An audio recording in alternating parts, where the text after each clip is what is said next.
नहीं चलेगी, नहीं चलेगी, तुम्हारी दादागिरी नहीं चलेगी, नहीं चलेगी, नहीं चलेगी, मम्मी जी दादागिरी नहीं चलेगी। नहीं खाएंगे, नहीं खाएंगे, पुरानी सब्जियां नहीं खाएंगे, नहीं चलेगी, नहीं चलेगी, बहू की दादागिरी नहीं चलेगी। किचन में हो अगर जाना तो नई सब्जी ही बनाना मम्मी, नहीं चलेगी, नहीं चलेगी, दादागिरी नहीं चलेगी। नए साल की नई सुबह सभी की आंखें सौम्या के घर से आ रहे नारे से खुलती है और लग जाती है सौम्या के ससुराल के दरवाजे पर भीड़। क्या बात होगी प्रेम बेटा, तू ये रसोई के दरवाजे के सामने बिस्तर लगाकर क्यों बैठा हुआ है? तू हट तो सीता, तुझे दिख नहीं रहा बहू ने इसे कमरे से निकाल दिया है। हे भगवान, ये नए साल में क्या रेजोल्यूशन ले लिया सौम्या तूने। नए साल में पुराने गीले शिकवे दूर करके नए सिरे से शुरुआत करने की कसम लेनी चाहिए थी। तूने तो अपने पति को ही कमरे से निकाल दिया। अरे नहीं नहीं, पापा मम्मी के बीच में सब कुछ ठीक है, वो बात तो खाने की है। तेरा दोस्त अभी तक मरा नहीं है सुरेश, सामान बांध और चल मेरे घर पर। जब यहाँ खाना भी नहीं मिल रहा है तुझे तो यहाँ रहने का क्या फायदा। पता नहीं क्यों पढ़ाया था तूने अपने बेटे को। अरे मुंह में क्या सुपारी डालकर बैठा है प्रेम तू। ये सब कर रही है तेरी पत्नी और तू कुछ बोल भी नहीं रहा। चाचा जी कुछ पूछ रहे, प्रेम बोलो, कुछ बोलना है कि नहीं सौम्या? नहीं, मुझे नहीं बोलना, आप लोग एंजॉय कीजिए ना। नए साल की नई सुबह एक नए ड्रामे के साथ, यही तो चाहिए था ना आप लोगों को, एंजॉय। और सभी के सामने से सौम्या टीवी के सामने जाकर आराम से पैर पर पैर चढ़ाकर टीवी ऑन करके बैठ जाती है। बाप रे बाप, ये तो तेरे साथ बड़ा गलत हो गया सुषमा। बेशर्मी देख रही है सौम्या की। ये शादी के 14-15 सालों बाद बहू को क्या हो जा रहा है समझ में नहीं आ रहा। ये रोना सिर्फ तेरे घर का नहीं है, आज हर तीसरे घर में ऐसे ही डाइवोर्स हो रहे हैं। अब चुप भी हो जाओ तुम सब। मेरी बहू को बोलने दोगी तब वो बोलेगी ना, अब कोई एक शब्द नहीं बोलेगा। बोल सौम्या, बता सबको क्या हुआ है, नहीं तो ये सब यहीं खड़े खड़े अनुमान लगाते रहेंगे। क्या बोलूं मम्मी जी, झंडू है सब। आज तो 31 की रात है, पहले ही खा पी कर फ्री हो जाना चाहिए था सबको, ताकि मैं भी आराम से टीवी पर अवार्ड्स देखते हुए 31 की नाइट एंजॉय कर सकूं। पर नहीं, इन्हें तो 12 बजे खाना खाना है। ये कोई बात हुई भला? यही तो घर गृहस्थी होती है बेटा। हम औरतें बोर कैसे नहीं होती इन्हीं चीजों के कारण। तो कभी बेटे की फरमाइश पूरी करो, कभी सास ससुर की, कभी पति से कलेश करो, तो कभी पड़ोसियों से। मेरे तो 40 साल शादी कैसे निकल गए पता ही नहीं चला। कब नया साल आया कब गया। कभी कभी तो मुझे समझ में नहीं आता मम्मी, तुम मेरी माँ हो या मेरी सास, मूड खराब कर देती हो। अच्छा ठीक है, अब बोल दिया तो बात पकड़ लेगी क्या। छोड़िए, बता क्या बना रही है। आलू गोभी मटर की सब्जी, टमाटर की लौंजी। पापा जी का दाल का मन रहता है तो दाल भी बना ली और रोटी। साथ में कोई मिक्सचर पापड़ लेगा तो वो दे दूंगी। गोंद के लड्डू भी बनाकर रखे हैं, सभी को खाने के बाद एक एक गोंद के लड्डू भी दे दूंगी। गोंद के लड्डू बनाए तूने, तो यहाँ मेरे पास भी भिजवा देते। अब तो शरीर रहा नहीं मेरा कि लड्डू बना लो, कंधे में दर्द आ जाता है। एक समय था जब सभी को डब्बे बना बना कर भिजवाती थी। सौम्या रसोई में काम करती हुई अपनी माँ से बातें कर रही होती है, तभी हॉल से शोर की आवाज आनी शुरू हो जाती है। अच्छा मम्मी, मैं तुम्हें नए साल पर फोन करती हूँ, काउंटडाउन शुरू कर दिया है पीहू ने, खाना लगा दो जरा। यहाँ पीहू 10, 9, 8, 7 से 3, 2, 1 की गिनती जैसे ही करता है, सौम्या टेबल पर लगाए खाने से ढक्कन हटा देती है। Happy new year everyone. नए साल में ये क्या परोस रही है बहू तू, दाल सब्जी रोटी चटनी। किसी ने डिनर ही नहीं किया था मम्मी जी, तो डिनर ही परोसूंगी ना। अब चाउमीन मैगी तो बनाकर ला नहीं देती, पेट कहाँ भर पाता उससे किसी का। अच्छा आप लोगों का मन है तो अभी ये खा लीजिए, कल रात को चाउमीन बना दूंगी। मम्मी वो नहीं कह रही है सौम्या। न्यू ईयर में हमने क्यों सोचा था कि रात को 12 बजे हम घर पर खाना खाएंगे, क्योंकि हमने एक्सपेक्ट किया था कि तुम कुछ नया बनाओगी। ये रोटी सब्जी तो हर रोज बनाती हो तुम। इस न्यू ईयर में हमारे डिनर के टाइमिंग के अलावा कुछ भी न्यू नहीं है पापा। Happy not so happy new year everyone. बेचारी सौम्या का तो नए साल में ही मुंह उतर जाता है। एक तो रात के 12 बजे भी वो कुकिंग कर रही थी, ऊपर से उसके बनाए खाने को कोई ढंग से खाता भी नहीं। खाना आधा अधूरा छोड़कर सभी अपने अपने कमरों में चले जाते हैं। अब और क्या बनाती, सुबह पत्ता गोभी मटर की सब्जी बना दी थी, दोपहर में शिमला मिर्च गाजर की सब्जी, उसके साथ दाल चावल पापड़ धनिया की चटनी दे ही दी थी। अब गोभी ही बनाती ना, कोई सब्जी रिपीट भी तो नहीं की, उसके बाद भी सब ऐसे मुंह बनाकर गए। अब सब्जी के साथ रोटी नहीं बनाती तो चावल ही बनाने को बचता। इतना ही अलग खाना था तो रेस्टोरेंट से मंगवा लेते।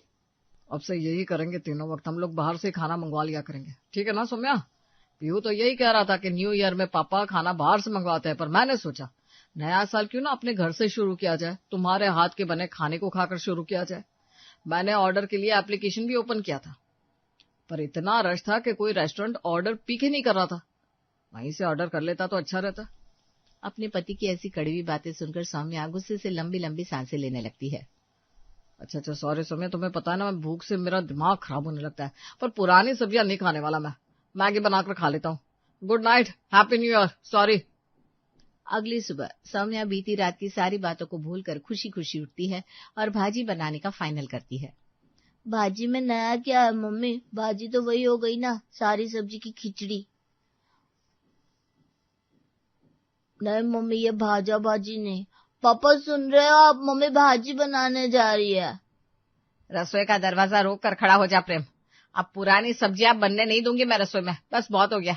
मैं नहीं खाने वाली नए साल में पुरानी सब्जियां। क्यों जी, आप खा लेंगे क्या? हर बार तेरा साथ देता हूँ बहू, पर नए साल में नई सब्जियां खाने का मन तो मेरा भी हो रहा है। रोज रोज वही आलू गोभी बैंगन परवल मेरे से नहीं खाया जाएगा, और इस साल का मेरा रेजोल्यूशन यही है कि जो मेरी धर्म पत्नी कहेगी वही मैं करूंगा, चाहे वो सही हो या गलत हो। और फिर क्या था, किचन के दरवाजे पर ही बेड लगाकर प्रेम बैठ जाता है।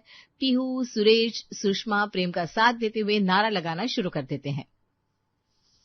अच्छा तो ये बात है, नए साल में सभी को नई सब्जियां खानी है। मैंने तो कुछ और ही समझ लिया था। चल सुषमा, मैं चलती हूँ। Happy new year to everyone. मैं भी चलती हूँ, नए साल की मुबारकबाद भी तो देनी है ना सभी को फोन कर करके। सभी जैसे ही घर से बाहर जाते हैं, नारा फिर से शुरू हो जाता है। नहीं खाएंगे, नहीं खाएंगे, नए साल में पुरानी सब्जियां नहीं खाएंगे। पुरानी सब्जियों को छोड़ो मम्मी, नई सब्जियों को अपनाओ। भूख बड़ी लगी है, जल्दी जल्दी कुछ अच्छा बनाओ। नई सब्जियां, पता नहीं क्या होती है ये नई सब्जियां, पर कोई बात नहीं, अब आप सभी को नई सब्जियां ही खानी है ना, तो मेरी रसोई से अब नई सब्जियां ही निकलेगी। सौम्या कमरे में जाती है और लैपटॉप खोलकर नई नई सब्जियों के बारे में सर्च करना शुरू करती है। तो आज से ही नई सब्जियों का श्री गणेश शुरू कर देती हूँ। सौम्या बाजार निकलती है और सब्जी मंडी में नई नई सब्जियां ढूंढनी शुरू कर देती है। आलू गोभी शिमला सब तो है भाभी, अब क्या ढूंढ रही है आप? ये लेकर तीसरी बार मेरे पास आई, आप बताइए तो कौन सी सब्जी चाहिए? चाट, लिंगड़ा, जुकीनी। अरे दीदी, ये तो डिश के नाम बोल रही है, ये तो रेस्टोरेंट में मिलती होगी। वही तो बात है ना भैया, सब्जी मंडी में भी वही 5-6 सब्जियां मिल रही हैं। नई सब्जियां लाने के लिए दूसरी सब्जी मंडियों में घूमना पड़ेगा।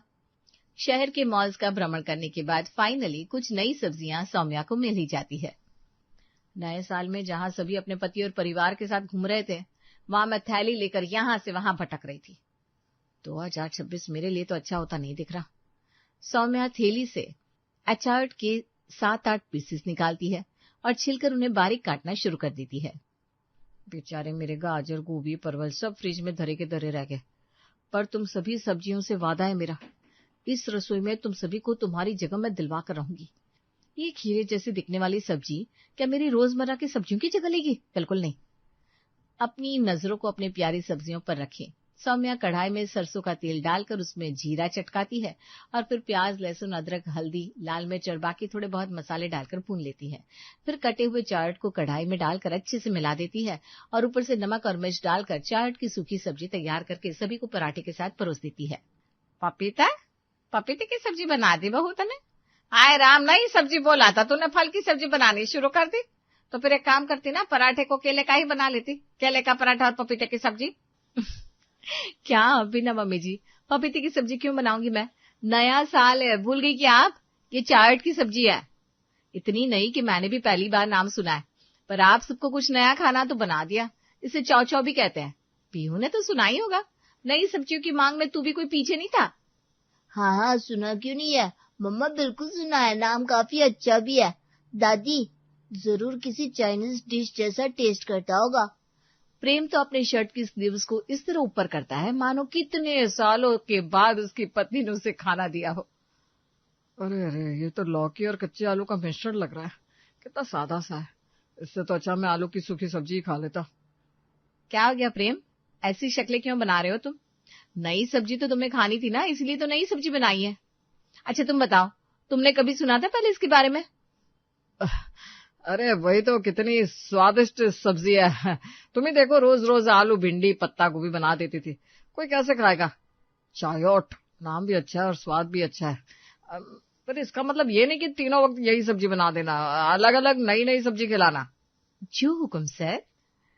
वैसे ये नई सब्जी खाई तो किसी से नहीं जा रही थी, पर ऑप्शन भी क्या था। सभी को नाश्ता करवाने के बाद सौम्या अपने कमरे में आ जाती है। कहाँ मेरी पुरानी वही रोज रोज की बनाई सब्जियों के साथ प्रेम 4 रोटियां खा लेता था, और आज इस नई सब्जी के साथ पहली रोटी खत्म हुई नहीं और कह रही थी नई सब्जियां खानी है। ये तो शुरुआत है पतिदेव, आगे आगे देखिए होता है क्या।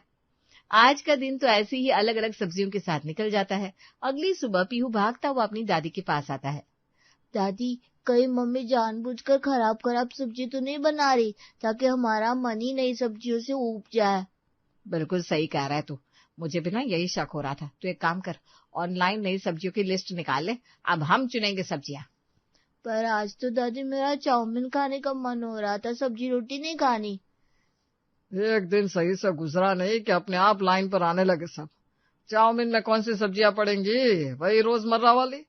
पर तुम सबको तो वो सब्जियां खानी नहीं थी। मेरा तो सही गुजर रहा था, पर आपने इस नई सब्जी की जंग में बेकार में मुझे भी शामिल कर लिया। यही तो बात है, मैं जब खाना बनाती थी तो हर खाने में नुक्स निकालते थे आप। अब जब बहू बना रही है तो चुपचाप खा लेते। और आप मुझसे बहस क्यों कर रहे हैं? रेजोल्यूशन भूल गए क्या? अरे मैं तो ये कह रहा हूँ कि इतने के बाद अगर बहू से चाउमीन बनाने को कहेंगे तो बात तो वहीं घूम के आ जाएगी। क्यों ना मम्मी को नई सब्जियों के साथ चाउमीन बनाने को बोलूं। जलेपिनो से लेकर एवोकाडो तक सारी सब्जियों के नाम सुषमा निकाल लेती है। ये रही वो सब्जियां जो तुझे चाउमीन में डालनी है बहू।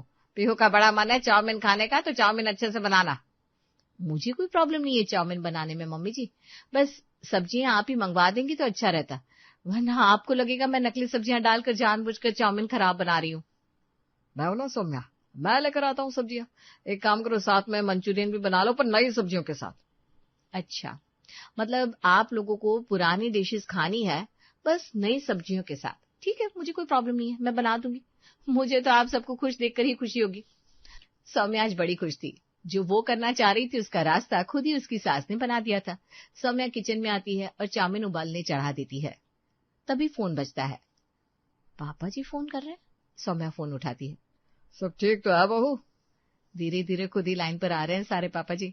पुरानी डिशेस में नई सब्जियों का साथ चाहिए ना। ये तो होना ही था बहू, पर तू भी लगी रहे। इतनी नई सब्जियां खिला दे इन लोगों को कि इन्हें समझ में ही ना आ जाए कि रसोई की जान पुरानी सब्जियों में ही है, ये एलपिनो झलपिनो में नहीं है। वैसे मंचूरियन का क्या सोचा तूने? मंचूरियन में कौन सी नई सब्जियां डालेगी? पहले तो थैंक यू पापा जी, जब पूरा घर मेरे अगेंस्ट है तब भी आपने न्यू ईयर रेजोल्यूशन को तोड़ दिया और छुपकर मेरी मदद कर रहा है। बाप का धर्म निभाने के लिए किसी रेजोल्यूशन की जरूरत नहीं होती बेटा। अच्छा चलो मैं फोन रखता हूँ, वरना तेरी सास को शक हो जाएगा। Avocado, zucchini, snow peas, broccoli जैसी सब्जियां डालकर सौम्या चाउमीन फ्राई करती है। फिर बारी आती है मंचूरियन की। खुशबू तो बड़ी अच्छी आ रही है मम्मी। क्या लगता है चाउमीन धमाकेदार होगी? अरे बिल्कुल धमाकेदार ही होगी। इस बार बहू कहीं कुछ 19-20 नहीं कर सकती। सब्जियां हमने जो चुनी है, अरे भाई जो सब्जियां पिज्जा को स्वादिष्ट बना सकती है, चाउमीन को पीछे छोड़ देगी क्या? बिल्कुल सही कह रही है मम्मी जी आप। सब्जी तो बहुत अच्छी चुनी है आपने, और चाउमीन से खुशबू भी बहुत अच्छी आ रही है। ये तो थी चाउमीन की बात। अब बारी थी मंचूरियन की, जिसके लिए सिंघाड़ा, कमल ककड़ी, बम्बू शूट और ऐसी ही कई अतरंगी और नई सब्जियों से सौम्या बनाती है मंचूरियन। और ये खाना डिनर में यूं ही नहीं परोसा जाता। हॉल की लाइट्स को सौम्या डिम कर देती है। 4 कलरफुल कैंडल्स लगाकर डाइनिंग टेबल को खूबसूरत तरीके से सजा देती है। पीछे बैकग्राउंड में टीवी पर स्प्लिट्स विला चालू हो जाता है। अब आप सब अपने अपने कमरों से बाहर आ सकते हैं, डिनर रेडी है। कितना खूबसूरत है ये सब। देखा सौम्या, नई सब्जियों को बनाने से तुम्हारे खाना परोसने के तरीके में भी कितना नयापन आ गया है। पुरानी चीजों से तो इंसान बोर हो जाता है। लगता है बहू का मन भी नई सब्जियों में आ गया। चलो कोई बात नहीं, मुझे तो घर की शांति से मतलब है। सौम्या खाने के बॉल से ढक्कन हटाती है और किसी रेस्टोरेंट की तरह सभी के प्लेट में मंचूरियन और चाउमीन सर्व करना शुरू करती है। खाइए खाइए मम्मी जी, आपकी सजेस्टेड सब्जियां ही है। और प्लीज अब से तीनों वक्त का मेनू आप ही डिसाइड कीजिएगा। चाउमीन मंचूरियन तो काफी अच्छा है सौम्या, पर क्या बेटा, कितना लाजवाब खाना तो है। नए साल में नई तरह से चाउमीन मंचूरियन खाने को मिल रहा है, और क्या चाहिए तुझे? हर समय ऐसा खाना कैसे खा पाऊंगा मैं पापा? मम्मी हर तीसरे दिन मेरे कहने पर चाउमीन बना देती थी। ऐसी सब्जियों के साथ तो मुझसे एक बार से ज्यादा चाउमीन खाई नहीं जाएगी। मुझे तो पुरानी सब्जियों से ही खाना बनाकर दे दो मम्मा। ठीक है, तो फिर मैं तेरे लिए और खुद के लिए पुरानी सब्जियों का इस्तेमाल कर लिया करूंगी। बाकी मम्मी जी, प्रेम और पापा जी, अरे नए साल में तो तू भी पुरानी है, मैं भी पुरानी हूँ, हम सब भी पुराने ही तो है। तो क्या हम एक दूसरे का साथ छोड़ देंगे? ऐसा नहीं होता बहू। कल से ना पुरानी सब्जियों से खाना बनाना। तू आगे कुछ और खाने का मन किया तो देखा जाएगा।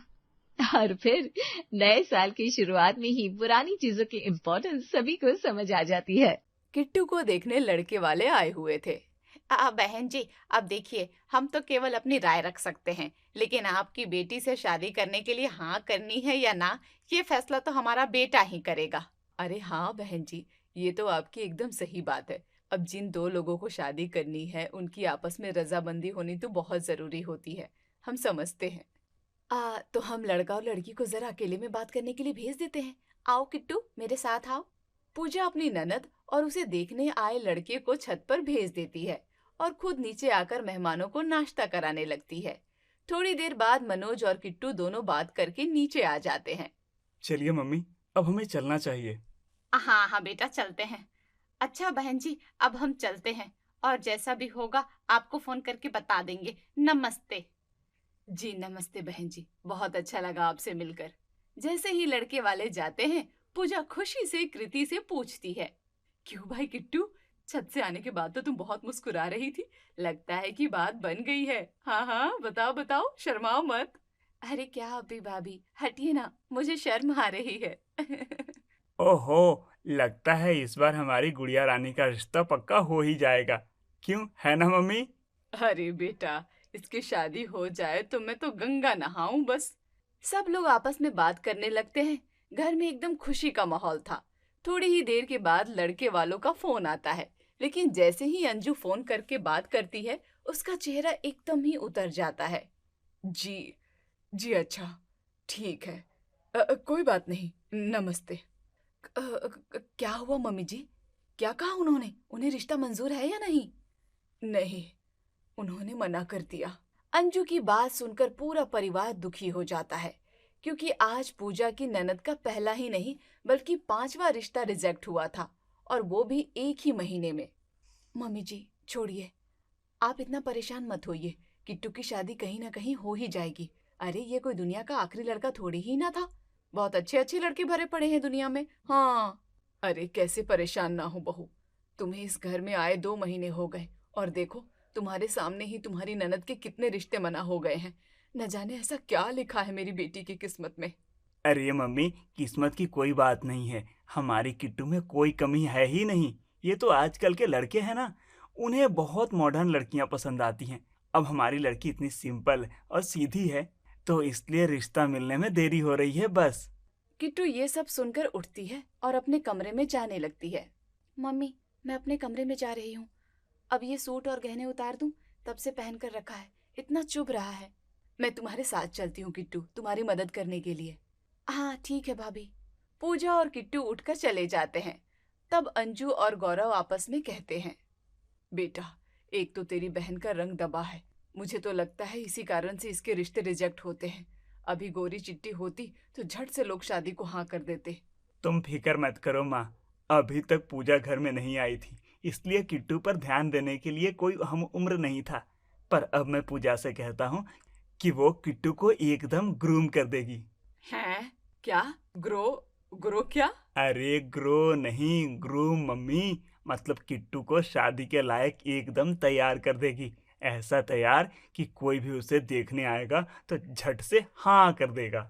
अरे बेटा, फिर तो बहुत ही बढ़िया होगा, मेरी बेटी की शादी हो जाएगी। जुग जुग जियो मेरे लाल, जुग जुग जियो।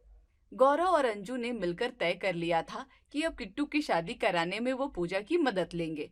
लेकिन जब पूजा ये बात सुनती है तो वो चौंक जाती है। क्या जी, ये आप क्या कह रहे हैं? अरे मैं कैसे ये कर पाऊंगी? अरे पूजा, ज्यादा थोड़ी कुछ करना है। तुम तो बस किट्टू को एकदम आज के जमाने की मॉडर्न लड़कियों जैसा बना दो और फिर देखना उसकी शादी झट से तय हो जाएगी। अच्छा ठीक है, आप कहते हैं तो मैं कोशिश जरूर करूंगी। अगले दिन से पूजा किट्टू को ट्रेनिंग देना शुरू कर देती है। देखो किट्टू, वैसे मेरा तो यही मानना है कि आप जैसे हो वैसे ही आपको कोई पसंद करे तो उससे शादी करनी चाहिए। इसलिए तुम्हारे भैया और मम्मी जी का कहना है कि तुम्हारी ग्रूमिंग करने से रिश्ता जल्दी तय हो जाएगा। हैं? अब ये क्या भला है? तो फिर अब मुझे क्या करना होगा भाभी? बहुत कुछ किट्टू, चलो शुरू से शुरू करते हैं। पूजा किट्टू को लेकर सबसे पहले मॉल जाती है। अरे वाह भाभी, क्या सुंदर सूट है ये तो। मुझे तो एक नजर में पसंद आ गया। अब तो मैं यही लूंगी। अरे, इस पगली ने तो इतना चमकीला सूट उठा लिया है। ये इसके ऊपर बहुत खराब लगेगा। इसकी पसंद तो बहुत अजीब है। क्या हुआ भाभी, आप क्या सोचने लगी? चलिए ना इसे ट्राई करके देखते हैं। अरे नहीं नहीं, मेरी बात सुनो ना किट्टू, ये सूट उतना भी अच्छा नहीं है। एक काम करो, तुम ये बेबी पिंक सूट ट्राई करके देखो, ये तुम पर ज्यादा अच्छा लगेगा। हैं? अरे ये तो बहुत हल्का सा है। चलिए, आप कहती हैं तो मैं एक बार पहनकर देख लेती हूँ। किट्टू पूजा के बताए कपड़े पहनकर देखती है और पूजा उसे अपनी पसंद के ही कपड़े दिला देती है। क्या भाभी, आज तो आपने मेरे फैशन सेंस से एकदम उल्टे पुल्टे कपड़े ही मुझे दिला दिए हैं। तो क्या हुआ किट्टू, कभी कभार भाभी की पसंद के कपड़े पहन लेने चाहिए। अच्छा चलो, अब थोड़ा मेकअप शेकअप कर लेते हैं, ताकि अब जब कोई लड़के वाले तुम्हें देखने आए तो बस एक नजर में पसंद कर लें। अरे भाभी, ये देखिए ना, मेरी पर्स में पहले से ही कितना सारा मेकअप है। मुझे और मेकअप लेने की भला क्या जरूरत है? किट्टू जल्दी से अपनी पर्स से एक चटक लाल लिपस्टिक निकालकर लगा लेती है। ओहो, कैसा चटक कलर है ये। अरे किट्टू, तुम्हें सब ऐसी ही चीजें पसंद है क्या? हाँ हाँ भाभी, कम से कम दूर से पता तो चले कि कोई लिपस्टिक लगा कर आ रहा है। ऐसा बोलकर किट्टू जोर जोर से हंसने लगती है और मॉल का स्टाफ उसे घूरने लगता है। पूजा को थोड़ी शर्म सी आ जाती है। अभी यहाँ से चलते हैं किट्टू, मैं तुम्हारे लिए ऑनलाइन मेकअप ऑर्डर कर दूंगी। पूजा किट्टू को लेकर घर आ जाती है, जहाँ उसके घर आते ही अंजू दोनों से पूछती है, अरे क्या क्या सामान लाए हो तुम लोग? कैसा लगा आज शॉपिंग पर जाकर? वो मम्मी जी। पूजा की बात खत्म होने से पहले ही किट्टू बीच में बोल पड़ती है। अरे मैं तो बहुत थक गई मम्मी। उफ, कितना थकान वाला काम है ये सब। लड़के वालों को पसंद आने के लिए आज तो मैंने बहुत मेहनत की है। अब मैं अपने कमरे में आराम करने जा रही हूँ। इतना बोलकर किट्टू मटकते हुए चली जाती है और अंजू को पूजा की शक्ल पर गुस्सा साफ नजर आ रहा था। क्या हुआ बहू, तुम बताओ? पूछिए मत माँ जी, आप बुरा मत मानिएगा, लेकिन इस किट्टू की अकल और शक्ल दोनों अजीब है। अरे ऐसी ऐसी चीजें पसंद कर रही थी मॉल में, ये पूछो ही मत, किसी की भी आंखों में चुभ जाए। और बाप रे, इसकी बातें, उफ। अरे बहू, मैं बहुत अच्छे से जानती हूँ ये सब, और बचपन से मैंने इसे सिखाने समझाने की इतनी कोशिश की, लेकिन सब बेकार है। खैर, अब मैंने उसके लिए अपनी पसंद के कपड़े और मेकअप मंगा दिया है। अब जब लड़के वाले उसे देखने आएंगे तो शायद दोबारा मना ना करें। हाँ बहू, अरे तुम्हारी वजह से अगर तुम्हारे ननद का घर बस गया ना, तो मेरी ढेरों दुआएं लगेंगी तुम्हें। क्या अभी मम्मी जी, इस मेलोड्रामा की जरूरत नहीं है। मैं भी यही चाहती हूँ कि किट्टू का घर बस जाए और वो अपने ससुराल में खुश रहे। वैसे कहीं और से किट्टू के लिए रिश्ता आया क्या? अरे नहीं पूजा, अभी तो नहीं। पिछले रिश्ते के मना होने के बाद मैच मेकिंग कंपनी वालों का कोई जवाब नहीं आया। देखो अब आगे क्या होता है। घर में सबको किट्टू की शादी की बहुत चिंता थी। एक दिन पूजा अपने मायके गई हुई थी और अपनी माँ से बातें कर रही थी। क्या बताऊँ माँ, घर में बाकी सब तो बहुत अच्छा है, बस एक ये मेरी ननद की शादी हो जाए तो समझ लो मैं गंगा नहा लूं। अरे तू ये कैसी बातें कर रही है? वो तेरी बेटी थोड़ी है जो तू गंगा नहाएगी। अरे माँ, कहने को ये सब, तुम इतना समझ लो कि उसकी शादी को लेकर मैं भी अपनी सास की जितना ही परेशान हूँ। बेटा, तो इसमें इतना परेशान होने वाली क्या बात हो गई भला? अरे यहाँ हमारे पड़ोस की वो सोनिया चाची याद है तुझे? हाँ माँ, तो उनका क्या? उनका बेटा भी तो शादी लायक हो गया है। अरे मुझसे कह रही थी कोई अच्छी लड़की नजर में हो तो बताना। अपनी माँ की बात सुनकर पूजा खुशी से उछल पड़ी। अरे बाप रे, बगल में छोरा और शहर में ढिंढोरा, मैंने तो उनके बारे में सोचा ही नहीं।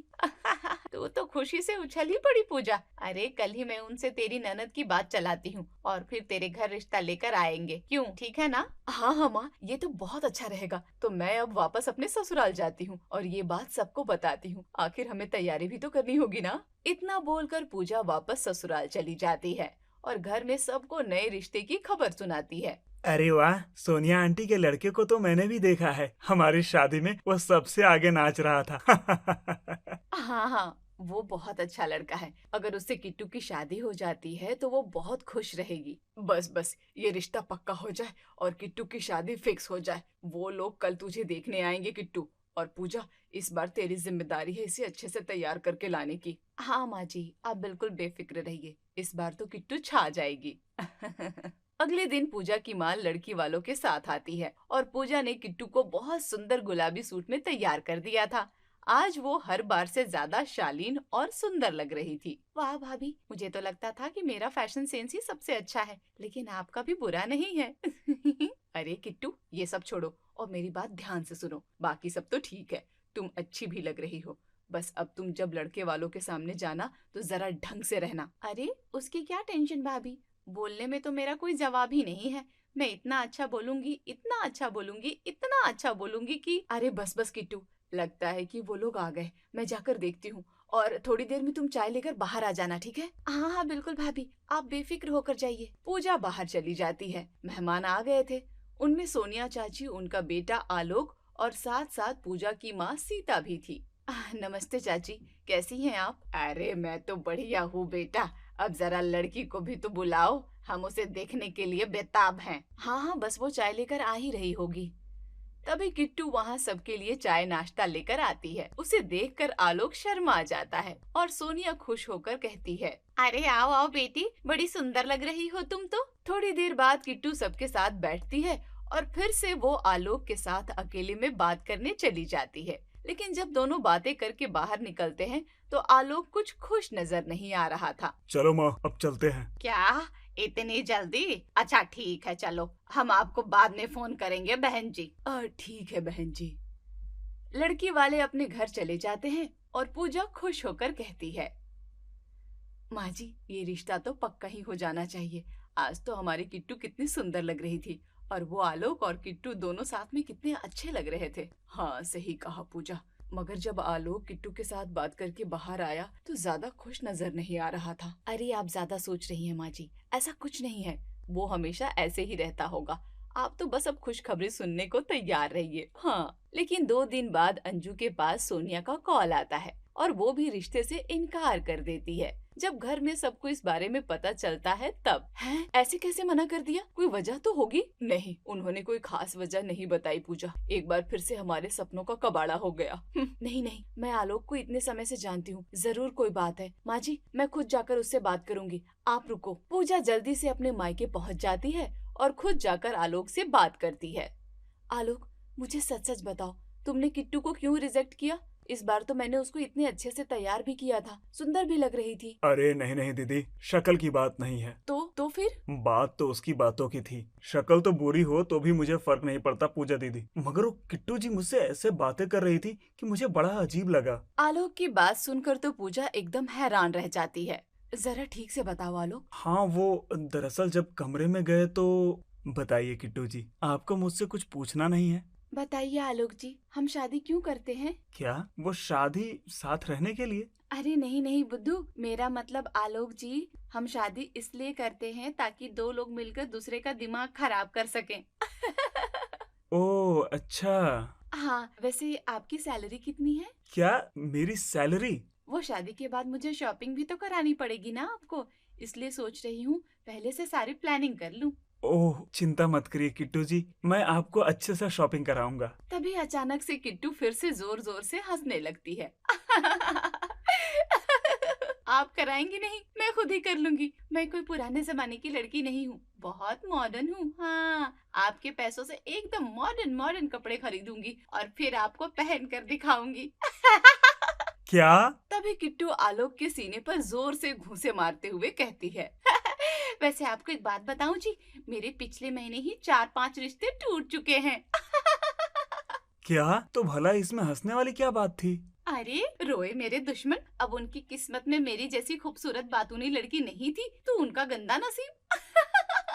मगर लगता है आप बहुत ही किस्मत वाले हैं आलोक जी। ये सब सुनकर तो आलोक मन ही मन सोचता है, हाँ, बहुत किस्मत वाला हूँ जो सारी सच्चाई पहले ही पता चला। ऐसा सब कुछ हुआ दीदी, किट्टू जी ने मुझसे ऐसी ऐसी बातें की। हे भगवान, अरे ये किट्टू ने क्या किया? मैं आपको यकीन दिलाती हूँ आलोक जी, आमतौर पर तो किट्टू कभी ऐसे बर्ताव नहीं करती, पता नहीं उसने आपके सामने ऐसा क्यों किया। वही ना दीदी, वैसे तो मुझे किट्टू जी बहुत पसंद आई थी, मगर उनकी बातों से लगा कि हमारी बिल्कुल नहीं बनने वाली। नहीं नहीं आलोक जी, अभी मैं जा रही हूँ, मुझे किट्टू से इस बारे में बात करनी होगी, मगर यकीन मानिए ऐसा कुछ नहीं है, मैं आपको सब सच जरूर बताऊंगी। हाँ, पूजा जल्दी से ससुराल पहुँचती है और सबके सामने सारा सच उगल देती है। अरे बेवकूफ कहीं की, तो क्या तू सभी लड़कों से ऐसी ही बातें करती थी? हाँ किट्टू, बोलो तुमने ये सब क्यों किया? वो दरअसल भैया, माँ, मेरा रिश्ता नहीं तय हो रहा था और मैंने ऑनलाइन और फिल्मों में देखा था कि लड़कों को एकदम बातूनी मजाकिया किस्म की लड़कियाँ पहले पसंद आती हैं,